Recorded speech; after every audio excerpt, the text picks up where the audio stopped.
G'day guys, in this video I'm going to show you how to turn a normal everyday computer power supply into a desktop power supply with different voltages. Let's go.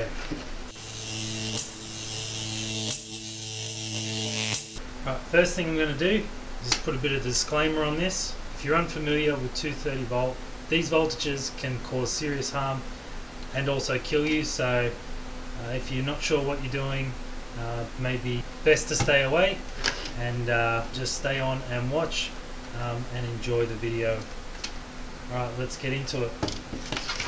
So first thing you want to do is unscrew the screws connecting the power supply together, and there's also usually a bit of a warranty tape, but this is an old power supply that I've had lying around, so I'm happy to cut that and rip into it. Now I've already undone the screws myself, so when you pry this off, be careful because a lot of the metal's usually sharp. And what we'll have is the top half, which in this case we've got a extra fan on here, which will come in handy if we're drawing a lot of current. Now, if we have a look inside, you can see there's another fan, some high capacity capacitors here. Now, just be careful when pulling these apart. If you've had the power supply plugged in at some recent time, those capacitors could still be charged and you don't want to shock yourself. So this power supply of mine I've actually had disconnected for quite a bit of time, confident that there is no current left in those capacitors. Is just unravel these cords. What we're going to do for this power supply is have it set up so that we can have different leads connect into it. So I want a 12 volt, a 5 volt, and even maybe a 3.3, which are the voltages that this power supply outputs. So if I bring that a bit closer and it focuses, you'll see 3.3, 5 volt and 12 volt. So you can also see the output in current there as well. So that'll be handy for what I'm after. Now, we don't want all these cables left over because we're not using it for a computer. So what I'm going to do is chop these cables at a certain length, and then I will join some of them together by soldering them together or joining them on a connector, and we'll then attach those to the plugs on the side. The plugs themselves you can get off eBay, they're quite cheap, or at a electronics store like Jaycar or even Bunnings might have them, and I'll go and drill those holes out for those plugs, and I'll come back and screw those in. So as you can see here, I've installed some banana leads on inside there. So once I drilled out the inside, I've also installed a push button as well to turn the power supply on and off.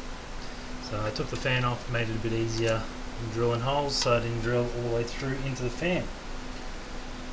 Next, what we want to do is bunch these cables into groups of their colours, which will be the same as their voltage. Now there's a couple other colours in here that I'm not really after, so we can cut those off or desolder them from the base, which is probably a safer bet.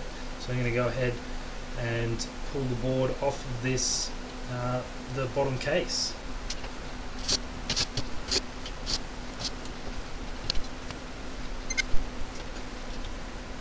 So we're not going to need the full length of these cables, so what I'm going to do just quickly to make things easier is trim some of them off. Having all the tools in front of you makes it easier. So,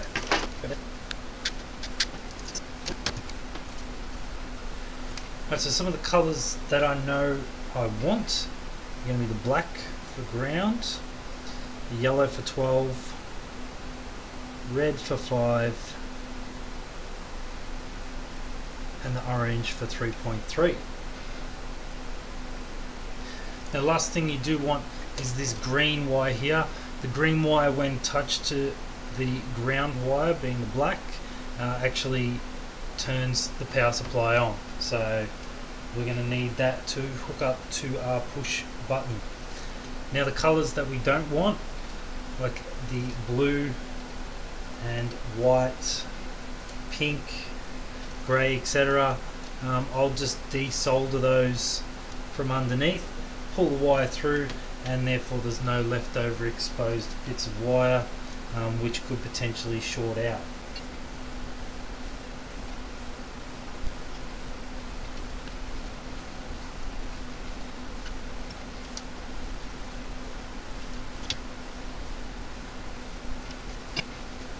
And what we're left with is black, yellow, red and orange, and the one wire to switch it on. So now that that's done, I will screw the board back in, and then we'll start fixing up these wire ends.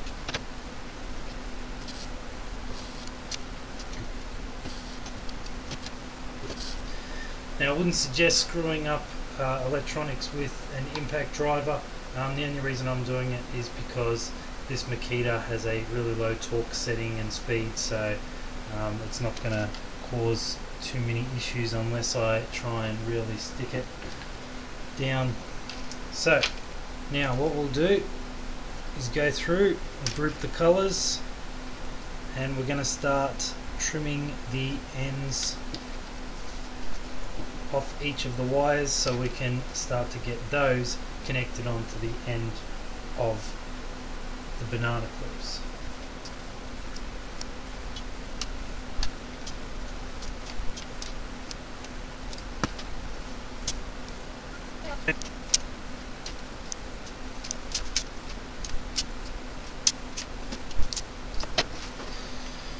Alright, now I've got all those ends cut with the copper exposed.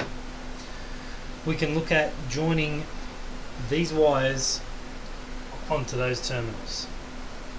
Now the easiest way to do this is to group as much of the same colours as possible, and then we put them onto a ring terminal plug, and then screw those directly on to each of those terminals.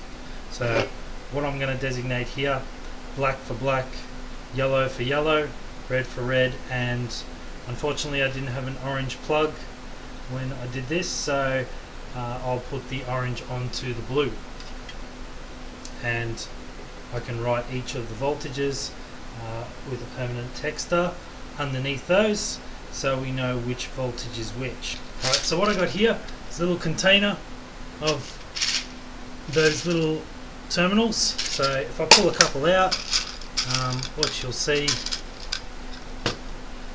is when it focuses, that terminal there on the end is just a little round ring that on the inside we would clamp down the cables into there, and we would then put that little ring on the end of the banana plug there and screw it up so it has proper connectivity. Now what I'm going to do, because I don't need the plastic coverings on the outside, I'm going to pull them off, but first just quickly, the difference between the blue and the red is going to be very hard for the camera to see, but on the inside, the blue one, this hand, the blue one is a bit bigger, so I'm going to use those to make sure I can fit more of these cables in to each of those. Now we might have to put a couple of these for each color, but we can overlap those and slide them on to the plug.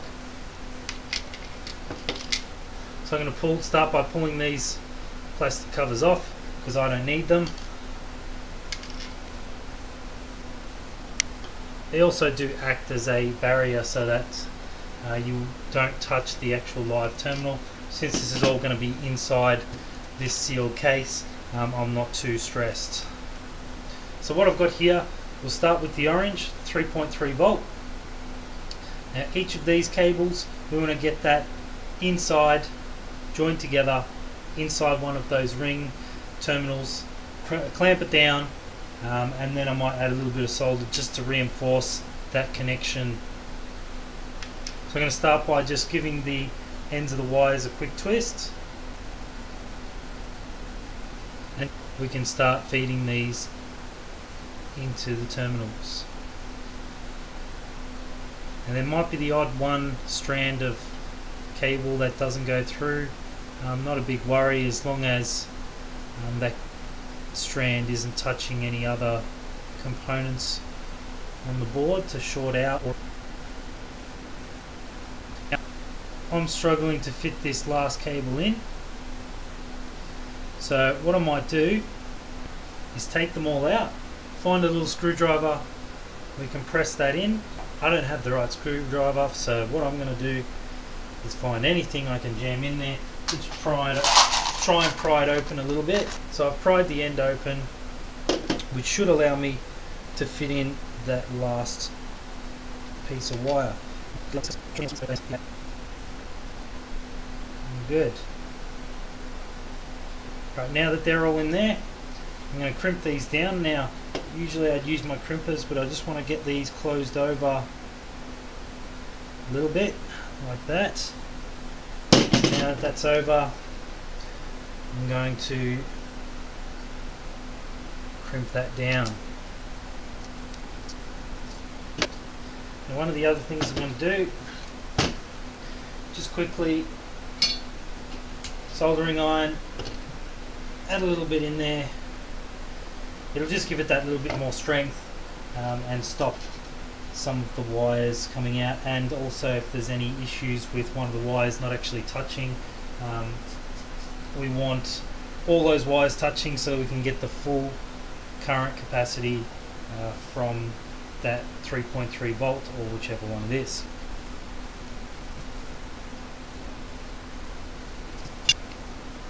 That's one down, 3 more to go.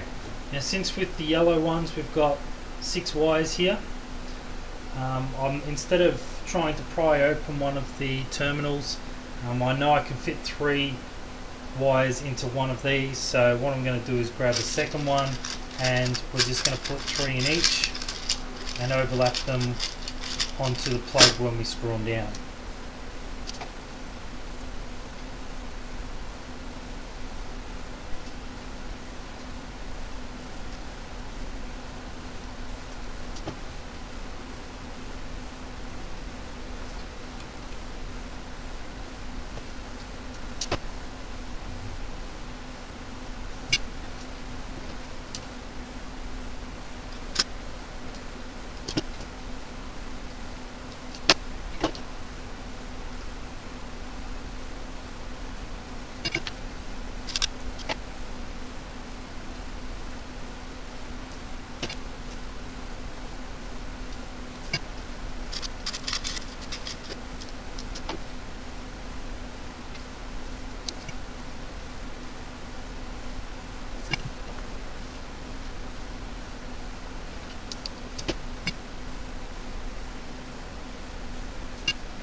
Alright, now we've got all these leads installed on there, so let's look at attaching them onto the other piece.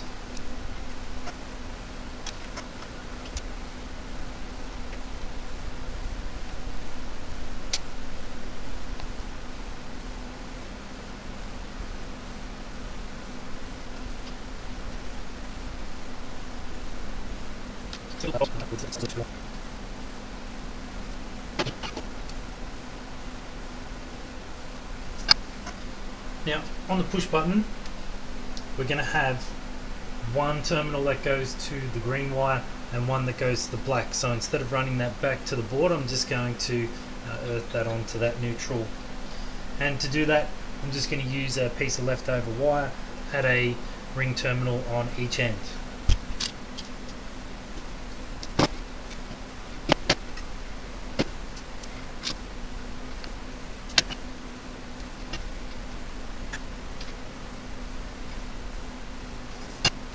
The other one will just loop back around onto there.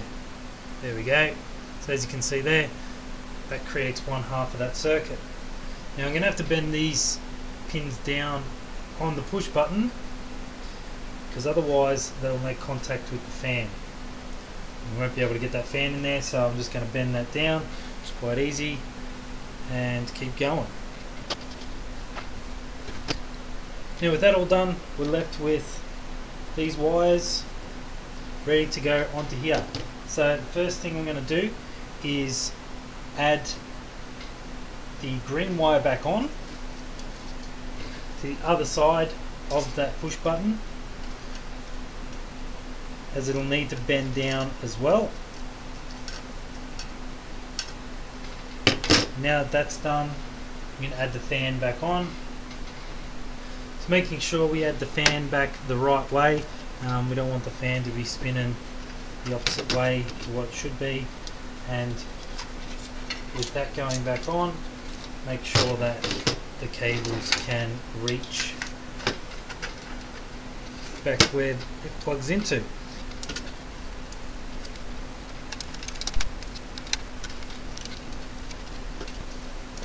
Fan's back on. That clips back into here.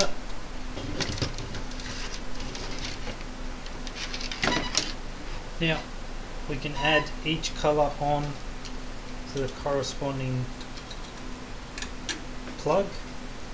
So that 3.3 will be going to the blue, and once that's done, use the nut to screw that back up. Make sure you tighten it up so that it makes good connectivity. You don't want any loose connections in there.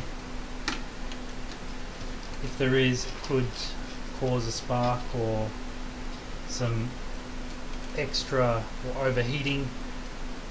You could use a little small shifter. I'm just using pliers to tighten it up.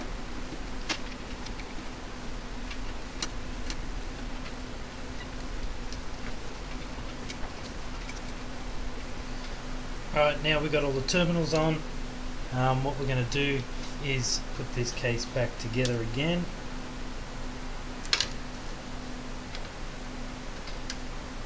Just make sure you don't crimp down on any of the cables when you try and close it up. And screw the case back up. Can't find the other screw, but it'll be right.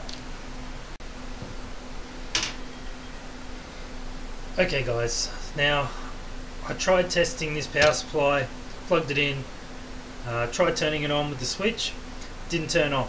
Now first I thought, okay, maybe there's something wrong with this power supply. I then tested with the multimeter to make sure there was voltages, the 240 volt terminals, etc. Everything seemed all good, still couldn't work out why. And then I realized this is an older power supply.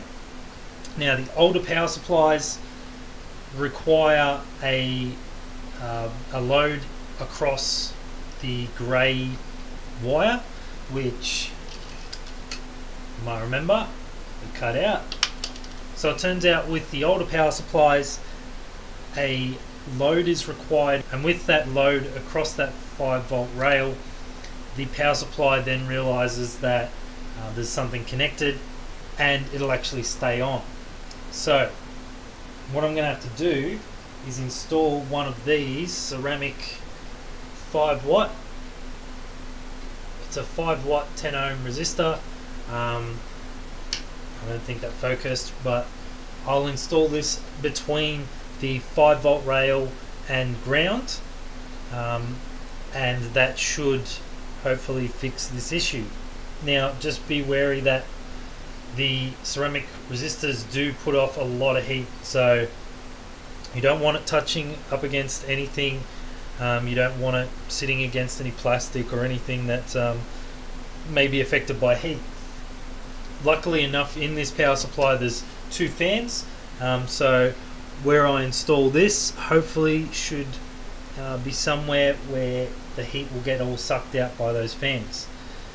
So we'll put that in and see how we go.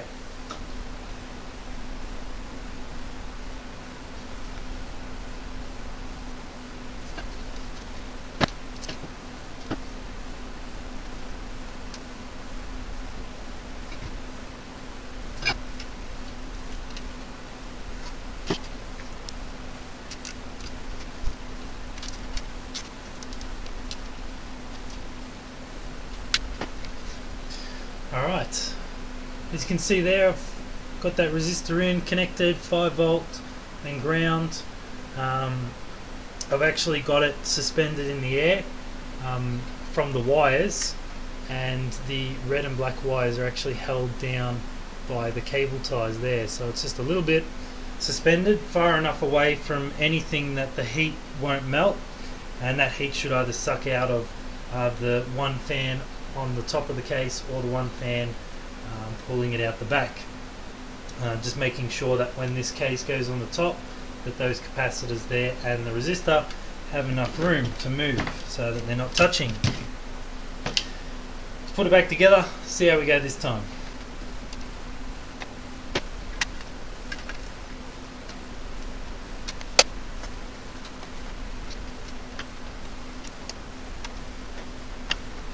Alright, so we've got the resistors all in there, everything's back together. Let's try plug this in, see how we go. Alright, we switched it on, power on. I can hear some buzzing in there. Alright, so we put the neutral in there. Neutral in there, let's try 5 volts. Good. 12. Good. 3.3. And we're laughing. Alright.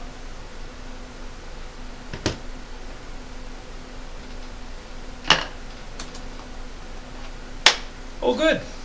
So that's that done. So now we can attach this to the desk however you want. If you just want to sit it somewhere, have it facing towards you so you can plug in whatever connectors you want to run whatever things. So I'm going to use this to plug into some battery chargers, which I'll show you in another video. But I guess from last night I was just having a bit of a think about this power supply and what I want to do with it. Now I've kind of had a bit of a think, and I'm not 100% happy with this power supply and how I've got it set up. Now there's a few reasons behind that. First off, it's going to be difficult to run multiple items off this one power supply because I've only got that one neutral.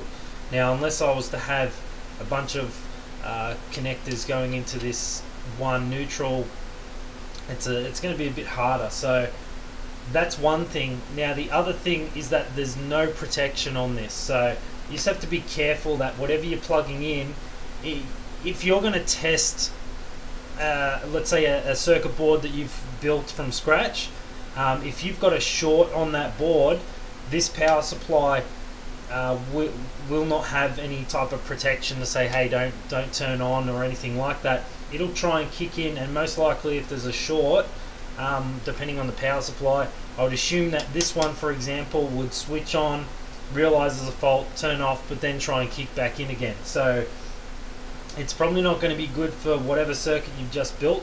For me, I just want to use this for plugging into appliances that are already built and tested and know are working. But in still saying that, what I'd like to do is have some sort of protection on this, like a fuse on each of these positives. So what I'm actually going to do is do another video and actually going to completely change over and start fresh with a new power supply. So look out for that video. I'm going to also break that out into a separate board, which I'll have more connectors and more ways to plug stuff in, and we'll go from there. But as for this video, we're all done. We'll see you next time. Thanks for watching my video. If you liked it, hit that like button, or you can subscribe by hitting the button up here. Now I've also got a couple more videos up here on this side, and I've also got my cryptocurrency channel over here, so go check that out. But thanks again for watching, and we'll see you next time.